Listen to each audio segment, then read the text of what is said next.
Now, today is World Food Day. We waste about a third of all of our food. That's astonishing. Most of it happens at production and retail level. Over 40% of the food that we waste is fruit and veggies. So maybe if we grew our own, we wouldn't be wasting quite so much. Well, let's discuss this now with Riel Malan, founder of the Unlimited Group, member of the Young Presidents Organization. Good evening, Riel. Just tell us a little bit more about why this is such a passionate issue for you, the issue of food waste.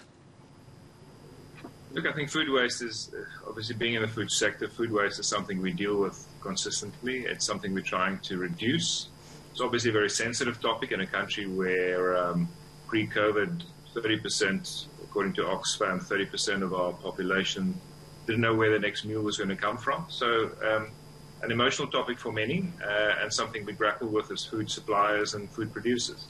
So what are the solutions? Is it about just growing our own veggies to make sure that we don't waste that much food, or are there broader interventions that we need to be looking at? Look, I think growing your own vegetables, for anybody who's tried, you have varying degrees of success. So it's definitely a great way to supplement. I think there are great programs where I've been exposed to one or two programs where they said if you have access to a piece of land the size of a door, you should be able to grow your basic vegetables, within certain parameters. But the reality of it is that as consumers, we're looking for a price competitive option, and commercial farmers and commercial production still produces by far, in the long run, the cheapest solution in terms of vegetables and many other foodstuffs. I think the waste issue is something that's it's probably perceived as bigger than it really is.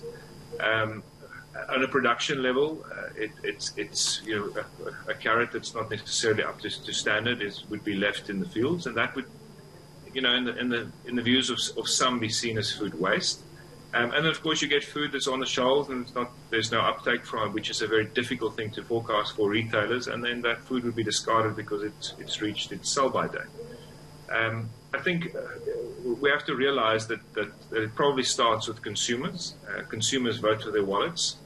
There's a big move in Europe at the moment to look at branding products that are not necessarily perfect, but it's got no issue in terms of nutrients or its food safety. So, a crooked carrot has got exactly the same nutrients as a carrot that's got the perfect carrot shape. So I think it starts with consumers sort of also understanding probably what they're buying and how important it is for them to sort of also not be as discerning as they tend to be, because that drives the retailers to look for a specific specification, and that eliminates quite a big portion of the food that's being produced, specifically in fruit and vegetables. So what is your message to consumers on a day like this, when, as you say, 30% of South Africans are going hungry and 40% of our food is wasted? Is there a way to match that? We know that a lot of the big retailers take some of their products that have reached their sell-by but not their best before, and they redistribute that. Do you think that could be optimized more? Well, that's why I say I think that the perceived problem around food waste is probably bigger than the reality. Organizations like Food Forward does tremendous work and played a tremendous role during COVID to provide food for those who were in food distress. So I think except for products where that's becoming unfit for human consumption, whether it's fish or meat, that's sort of at a point where it becomes dangerous, which will obviously have to be discarded. But there's so much that is already being distributed and redistributed from retailers, and I think the retailers have organized that component very, very effectively.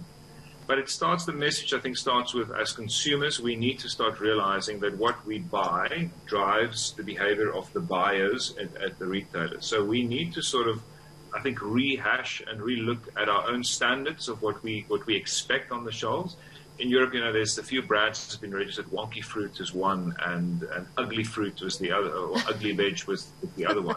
And that's just imperfect fruit and vegetables that's got a bit of a marking, or it's a crooked carrot, or a tomato that's a bit wonky, and these things are perfectly fine. So I think that it's definitely also a change in our buying patterns that will drive a lot of the efficiency further down the chain.